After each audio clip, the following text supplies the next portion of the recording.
Eso es lo que yo quiero que vean. Déjenme asegurarme. Profe, antes de Sí, arrancar, ¿puedo hacer un anuncio que tiene que sí. ver con el práctico? Ah, yo pensé que iba a Chicos, ser un aviso a los constituyentes o algo así. no. Respecto al control de mañana, como todos ya lo hablamos, el práctico pasado, mañana tenemos el primer control y el control parte a las 3:30. Van a tener el control en Canvas, en un módulo en Canvas, y estará de 3:30 a 3:40. Ojo, no necesariamente tienen que conectarse a Zoom, es lo que les quería decir.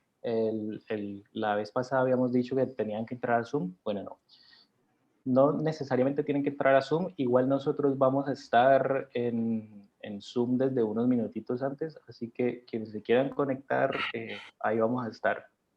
Entonces, eso.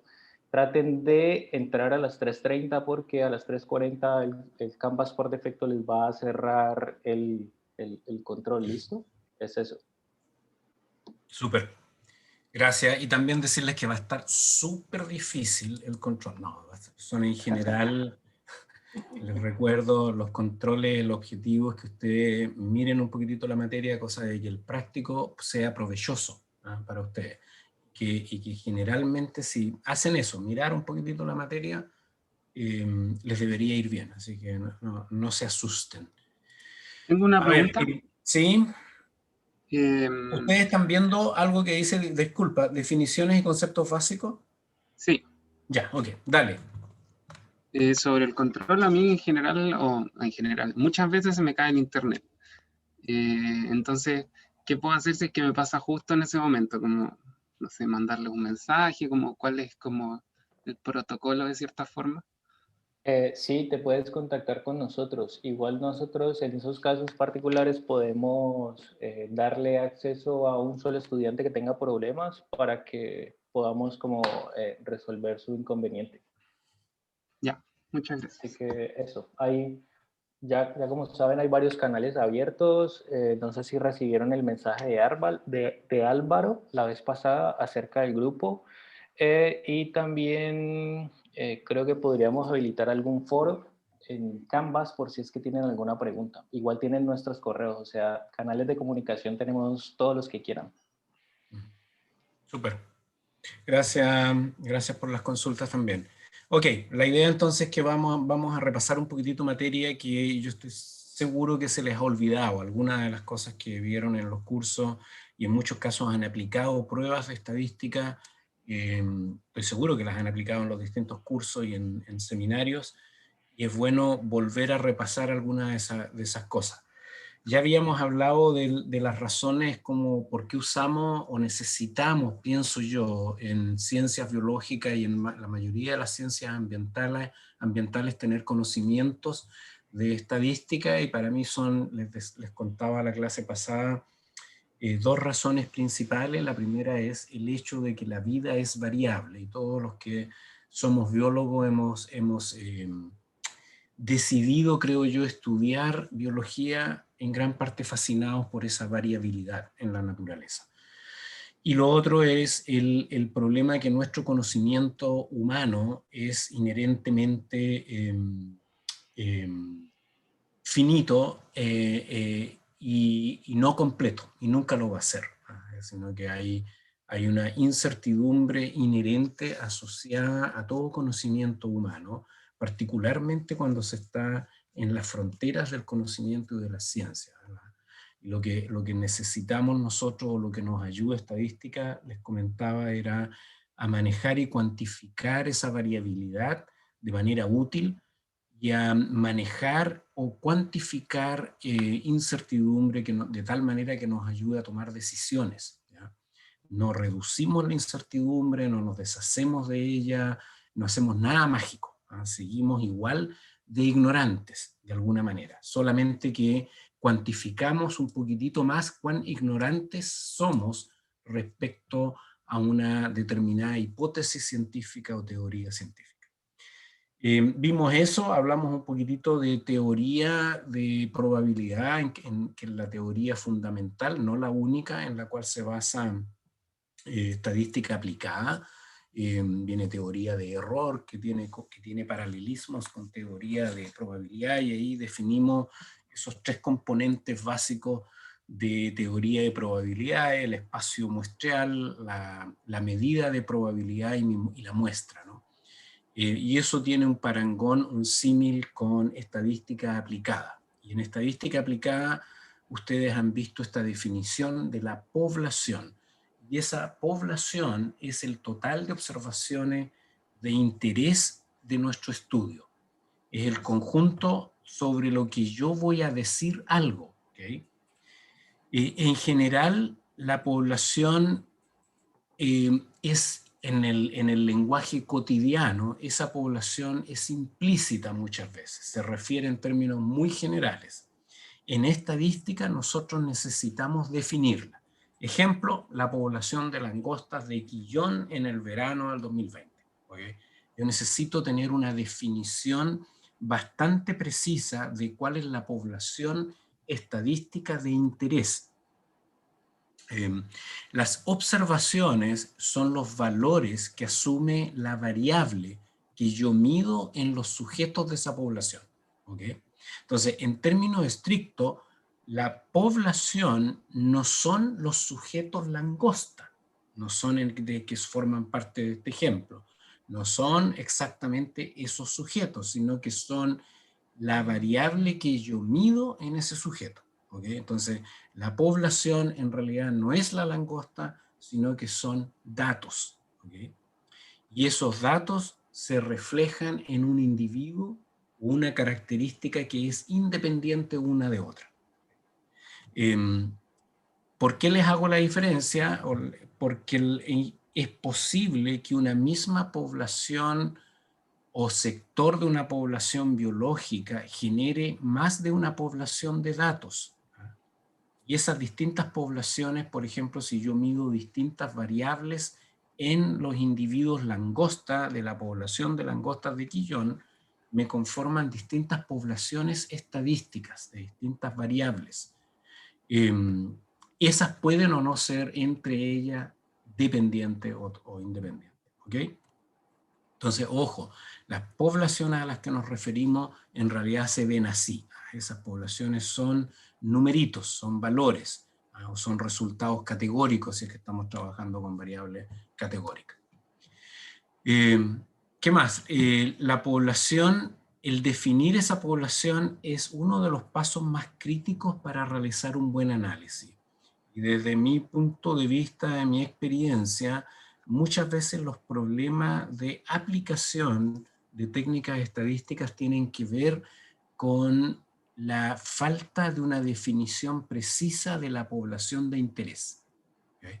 Entonces, este es un paso que parece tan trivial el definir esa población que muchas veces los investigadores no la definen de manera suficientemente precisa como para poder guiar el proceso de muestreo y de diseño experimental. Entonces, ejemplos que estábamos viendo antes de estas generalizaciones, la gente quiere que se cambie el modelo de pensiones. Esa, por ejemplo, es una población bastante abstracta y no es claro, no es suficiente como para definir un diseño experimental. Yo necesito que esa gente tenga una definición mucho más precisa para poder utilizarla en un diseño de muestreo o en un diseño experimental en particular. Este es un poquitito más claro, el supermercado de la esquina es más caro que el de la otra cuadra. Ahí es bastante claro cuál es la población de interés, cuál es esa potencial población, y yo voy a determinar si en realidad hay poblaciones distintas en términos de las propiedades de esos datos entre el supermercado de la esquina y el supermercado de la otra cuadra. Esta tampoco ayuda mucho. Los hombres son más altos que las mujeres, y cuando uno lo ve así, uno dice, bueno, tengo que mostrar de la población de hombres y mujeres de la humanidad, y son como ¿cuánto estamos? Como en 7.8 billones de personas en el planeta. Entonces uno podría tener una población que sea toda la población de hombres y toda la población de mujeres del planeta. Probablemente mi generalización o lo que yo deseo decir es un poquitito más acotado.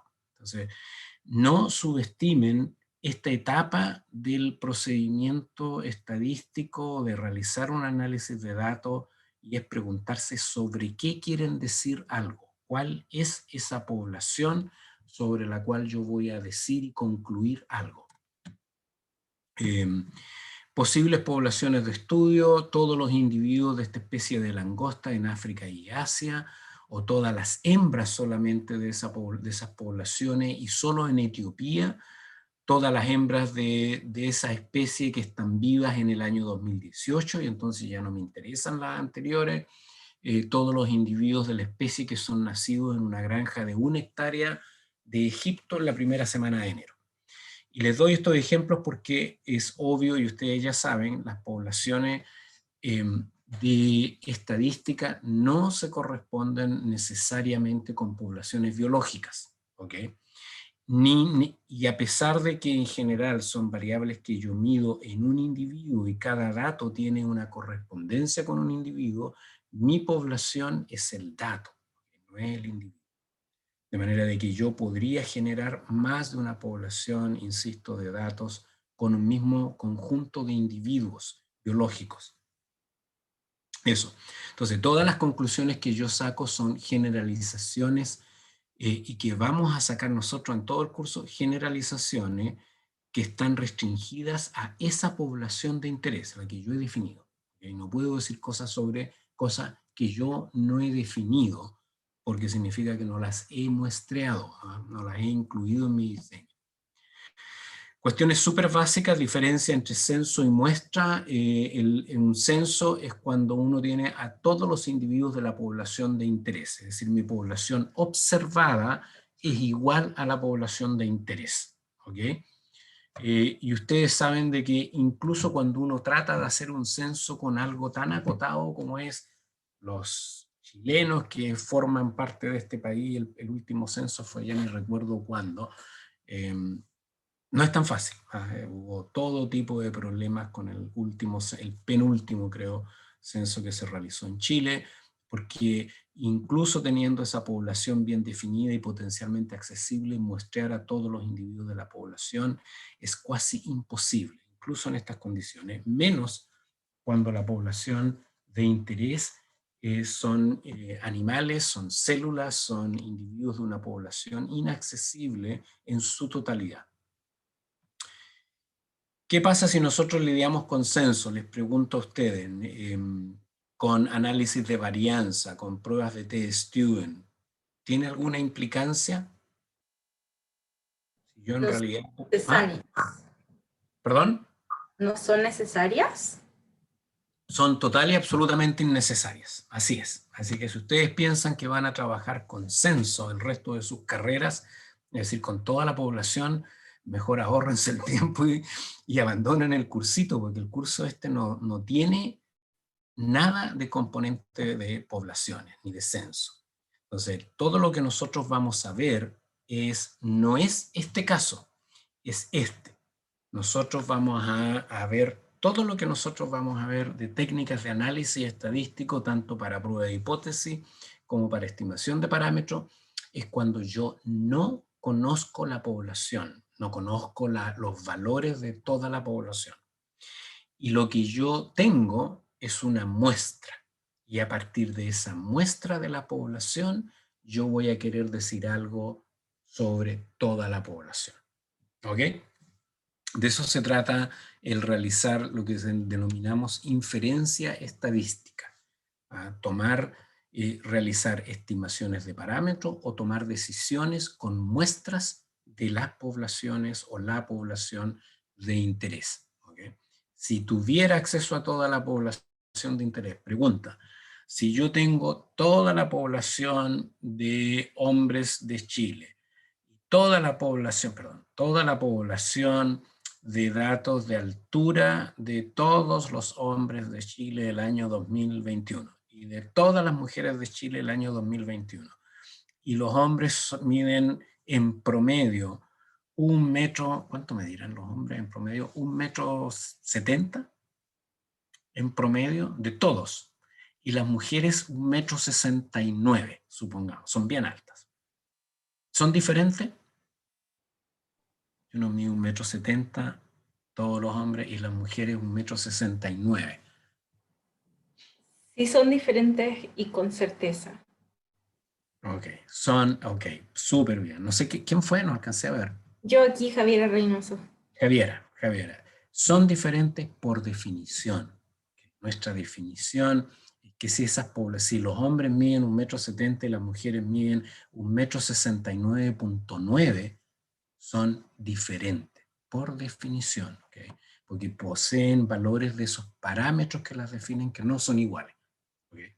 Entonces, como los conozco, no hay incertidumbre asociada a esa estimación y son por eso distintos. Otra cosa es que la diferencia tenga un significado biológico o ecológico o qué sé yo, para alguna variable o respuesta que a mí me interese. Eso es otro problema, pero son distintos desde el punto de vista estadístico.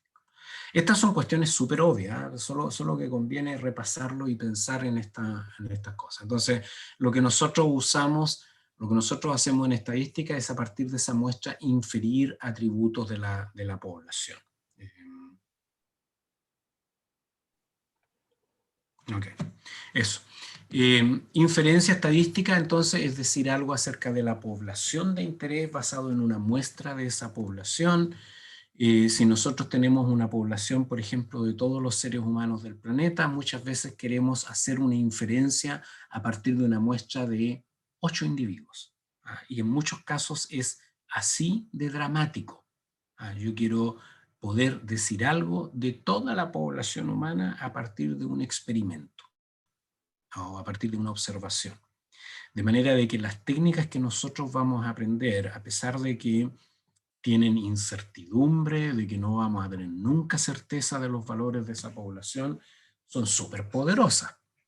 Yo a partir de 8 individuos locos ahí, u 8 langostitas que le logré medir las respuestas de alguna proteína, la concentración de algo, voy a querer decir algo sobre toda la población y lo voy a poder hacer, cuantificando el nivel de certidumbre que puedo tener en hacer esa afirmación. Eso es. Un paréntesis en realidad relacionado a esto: en los cursos de estadística se utiliza mucho esto de las muestras representativas.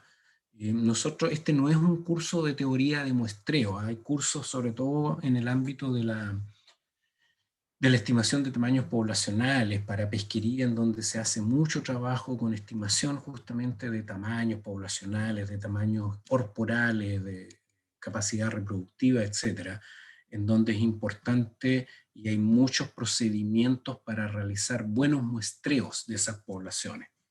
Nosotros no vamos a tener tiempo para ver eso, pero sí mencionarle este concepto de muestra representativa que se utiliza en varios libros de texto y yo creo que se utiliza mal en la mayoría de ellos. Incluso hay errores garrafales en Internet sobre el uso del concepto de muestra representativa. Y tiene que ver con varias cosas. Una de ellas es que este concepto de algo representativo no pertenece a la estadística, pertenece al lenguaje cotidiano, ¿no? Y lo usamos con distintos significados.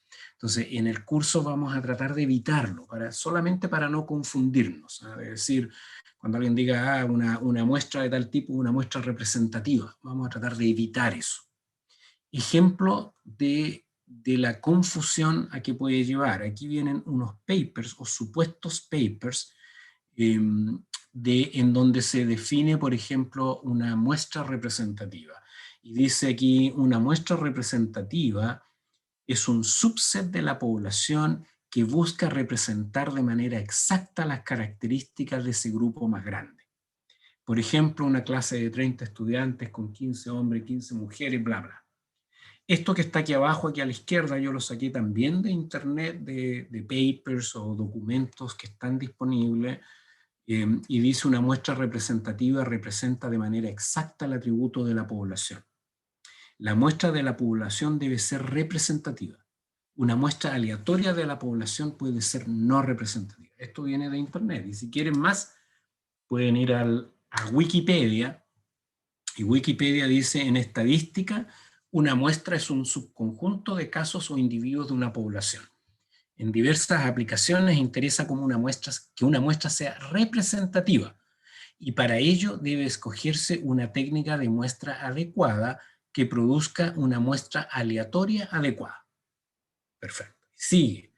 También es un subconjunto de la población y para ser representativa debe tener las mismas características de la población. Si se obtiene una muestra sesgada, su interés y utilidad es más limitado. Pregunta: ¿qué les parece a ustedes esta definición y las anteriores de muestra representativa?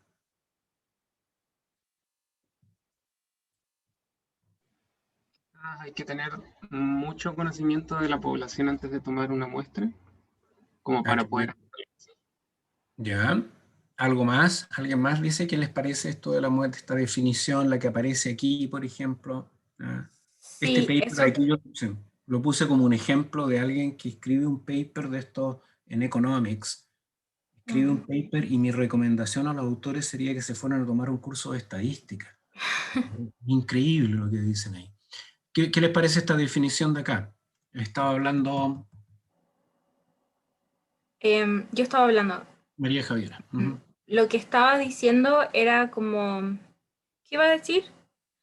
Que esto como representa de manera exacta el atributo de la población, o asegurarse de que es como, ¿cuál fue la otra palabra? Bueno, pero ese concepto, como que parte de la incerteza que tenemos es de que no sabemos exactamente cómo es la población. Entonces, si es que nos asegurásemos de que es la media de nuestra muestra, es exactamente la media de la población, no tenemos pruebas, no tenemos inferencias que hacer. Absolutamente, Javiera. Mira qué bien. Súper mejor explicación de lo que yo puedo dar, ¿no? Es la ridiculez más grande, ¿no? Si yo utilizo la muestra porque no conozco a la población, no hay ninguna manera de que yo pueda juzgar si una muestra es buena o mala porque se parece, porque es exacta o representa atributos de esa población. Yo lo único que he hecho es definir cuál es la población de interés, en el sentido de decir cuáles son los miembros de esa población sobre los cuales yo quiero decir algo. Pero yo no conozco los valores. Si los conociera, no estaría tomando este curso, ni estaría usando una muestra. Entonces, es un concepto súper pernicioso en términos de sus consecuencias, porque lo que yo les voy a enseñar es incertidumbre que no desaparece después de tomar una muestra. Si es totalmente opuesto a la definición, la primera parte aquí de Wikipedia iba súper bien como hasta aquí, donde dice adecuada. De ahí para adelante ya echó a perder todo, porque confunde el principio básico de incertidumbre.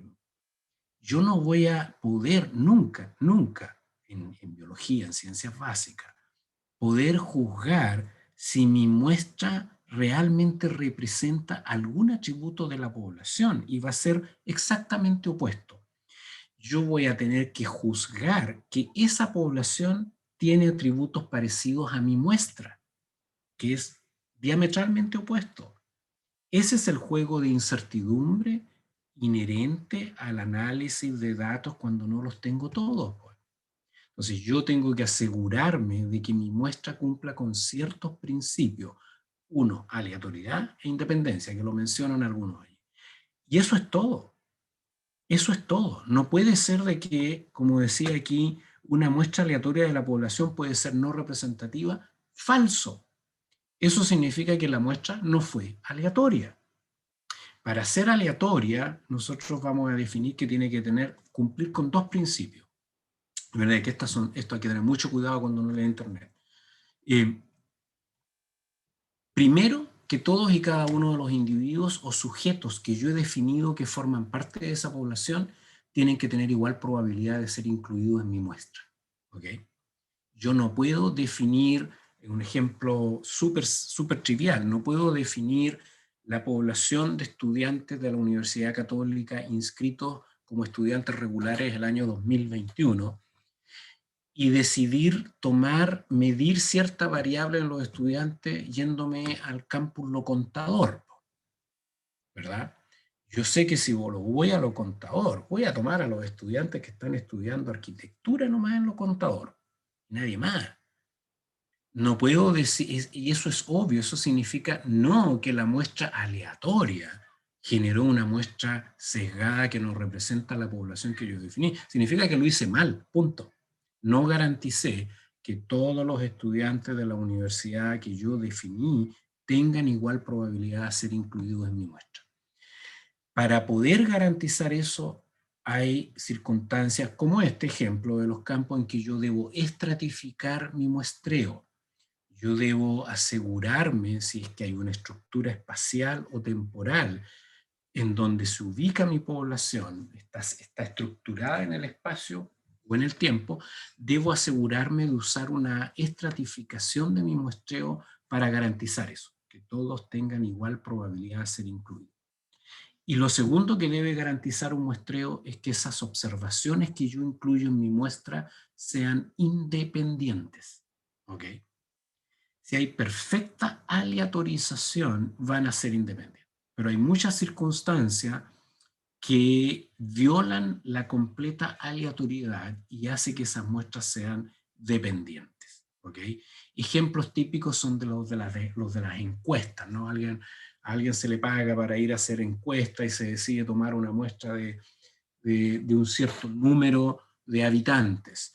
Los encuestadores normalmente ven una persona, ven a tres amigos caminando y entrevistan a uno y dicen, pucha, pero aquí tengo al otro amigo, así que también voy a entrevistar al otro y también voy a entrevistar al otro y me gano 3 personas que respondan la encuesta. Esas, la justificación es que, bueno, sucede por azar que encontré caminando esos 3 amigos. El problema es que si las encuestas tienen que ver con opiniones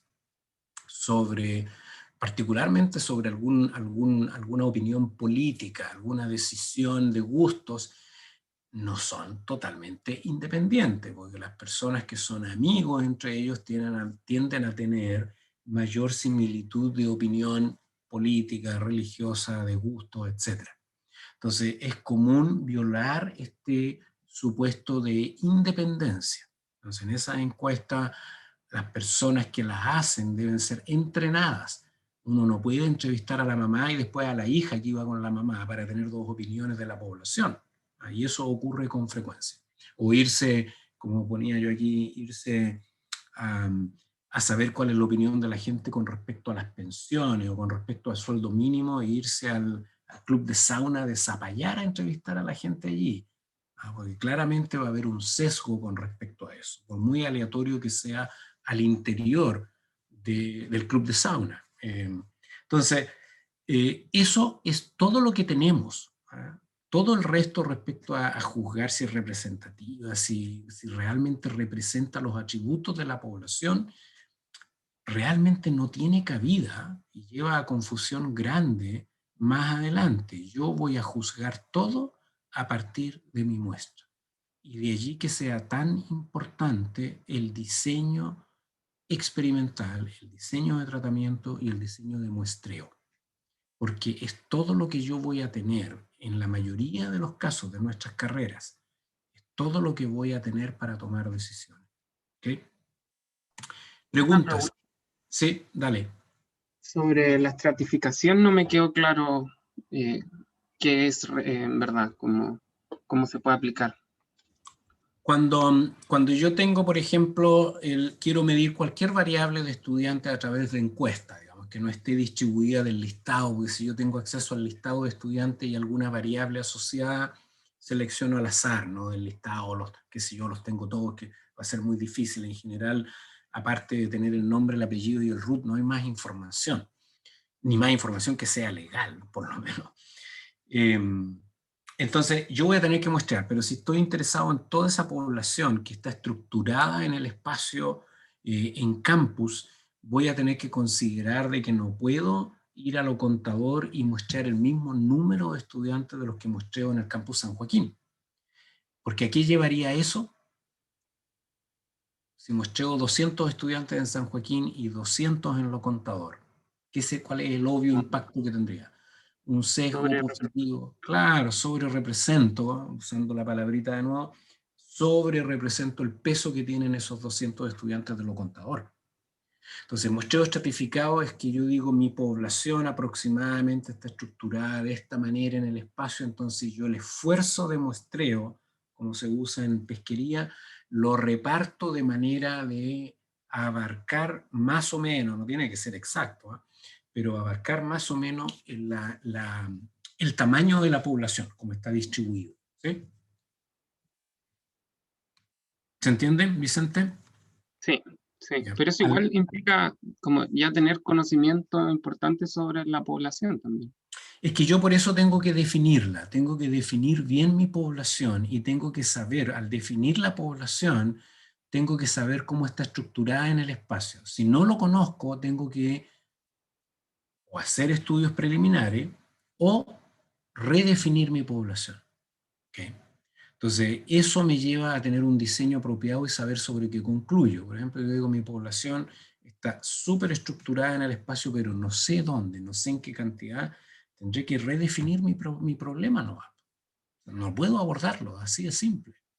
Yo entonces tengo que decir, bueno, voy a redefinir mi pregunta y voy a ver la variable que esté examinando en estudiantes del campus San Joaquín de la Universidad Católica. Y punto. Y si me dicen, oiga, pero su estudio no incluyó a los de lo contador, no, pues no puedo decir nada de lo contador, no estadísticamente. Puedo suponer, dependiendo de cuál es la variable y dependiendo de mi nivel de conocimiento biológico, no estadístico, que los de lo contador con respecto a esa variable seguramente son similares, pero a lo mejor no. Entonces, hay circunstancias en donde el no poder definir bien esa población y su estructura me lleva a tener que redefinirla y acotar lo que yo puedo decir. ¿Sobre qué? ¿Se entiende? ¿Ayuda eso, Vicente? Sí, sí, me queda claro. Sí. Entonces, Tengo, por eso es que hay un ámbito grande en pesquería. Pesquería, por uno dice, bueno, pero es cuestión de ir y mostrar. No, hay hartos temas de muestreo, porque las poblaciones que se desea, uno desea ahí estimar, ¿no? Biomasa extraíble.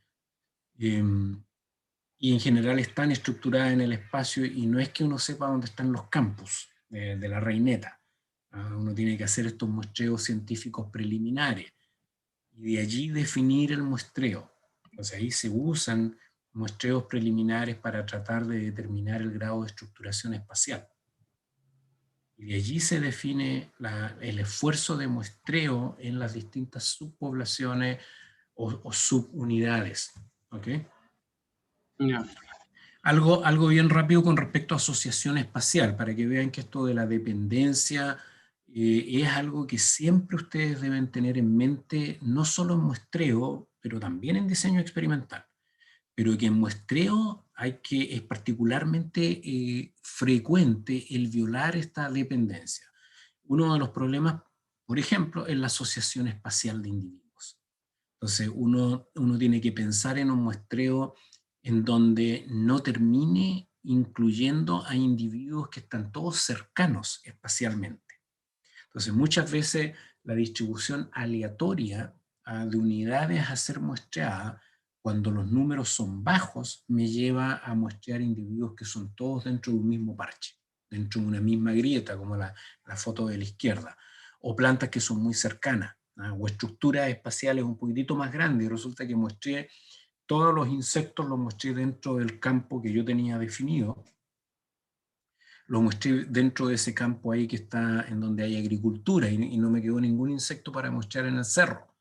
Entonces, ese tipo de problemas de estructuración espacial genera dependencias entre individuos y yo tengo que tenerlas en cuenta cuando diseño mi estudio. Y también asociación temporal entre observaciones o lo que denominamos nosotros correlación serial. ¿Ok? Si yo estoy haciendo un estudio en donde vacuno o pongo una droga para salirnos de la pandemia a 3 individuos y luego sigo sus respuestas a través del tiempo, a 1 hora, 2 horas, a 3 horas, y veo cómo reaccionan a una determinada intervención.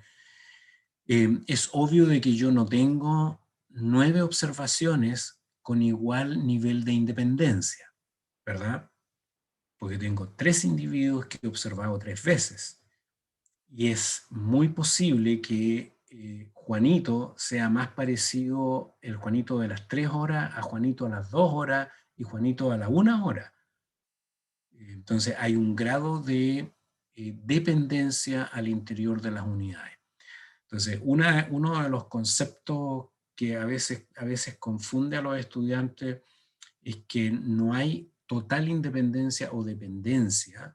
Yo muchas veces tengo que reconocer las estructuras que son más independientes para determinados análisis. ¿Okay? Entonces, yo aquí, por ejemplo, debo reconocer que hay hay observaciones al interior de cada individuo que son dependientes entre sí, pero hay independencia a través de los individuos. Entonces, esas son cosas que hay que tomar en cuenta cuando yo realizo un muestreo. Tengo yo esta cosita verde de nuevo aquí.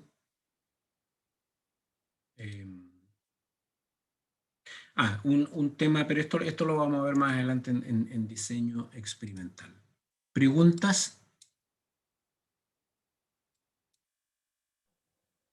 Sí, Okay. profe, yo tengo una. Con el Bien. ejemplo que había dicho hace un rato acerca de el grupo de estudiantes de San Joaquín y el grupo de lo contador, para que la muestra sea representativa, usted había dicho que lo mejor era descartar al grupo de lo contador, pero me estaba preguntando si no se puede hacer No, como, no, algo proporcional, así como en el sentido en que no sé. no. Yo lo que les digo es cuando yo no tengo la información que me permita garantizar esa igual probabilidad de que todos los individuos de mi población sean parte de la muestra, yo a veces tengo que acotar la población.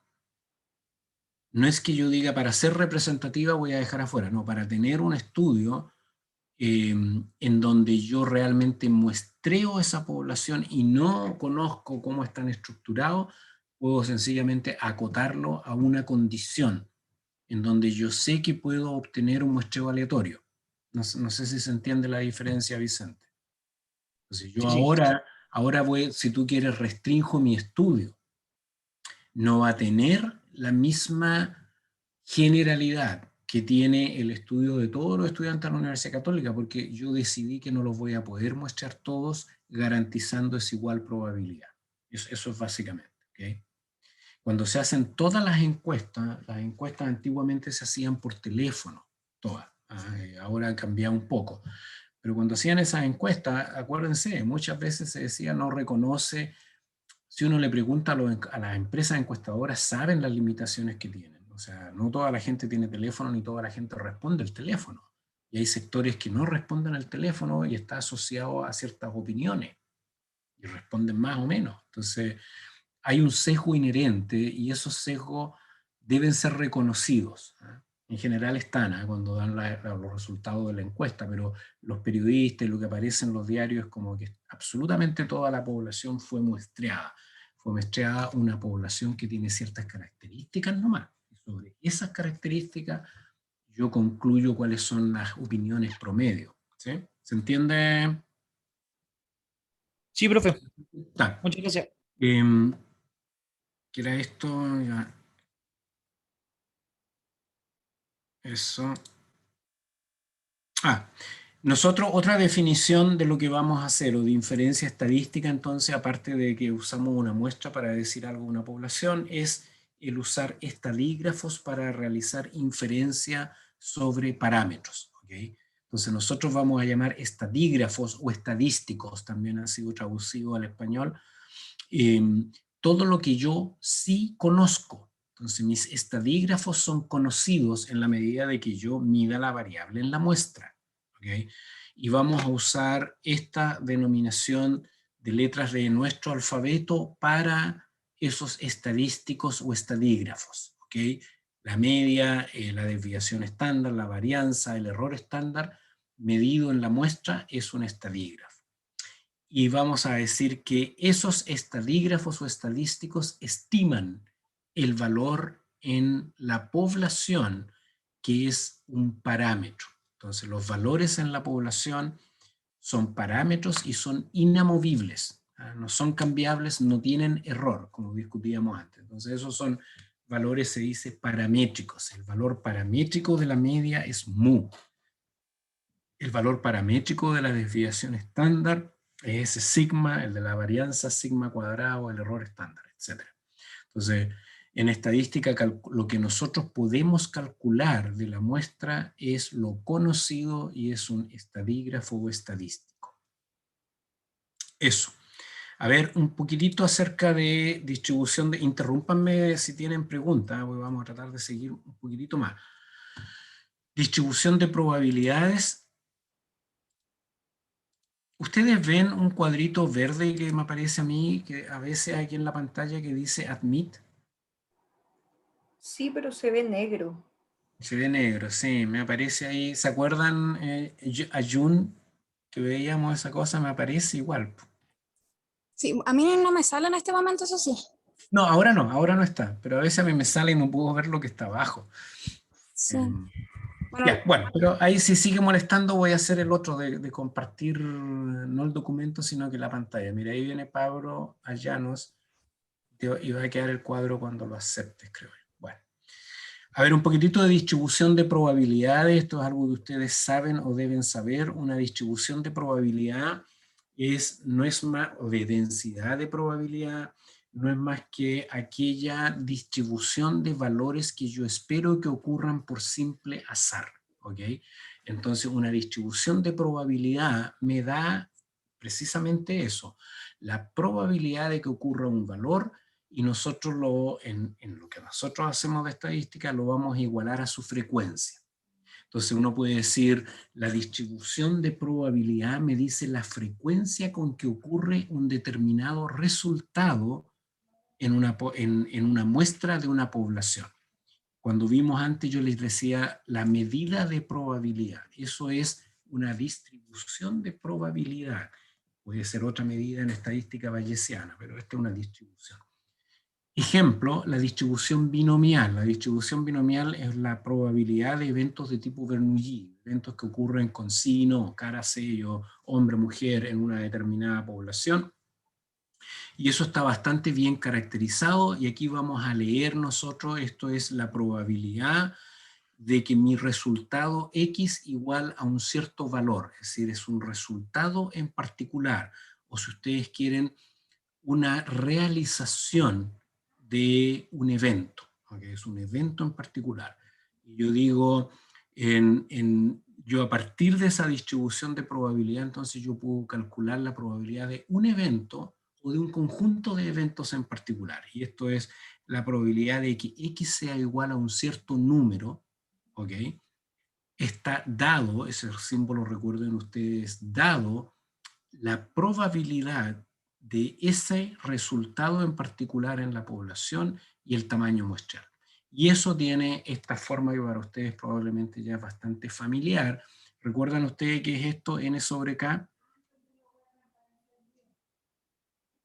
¿Qué es eso?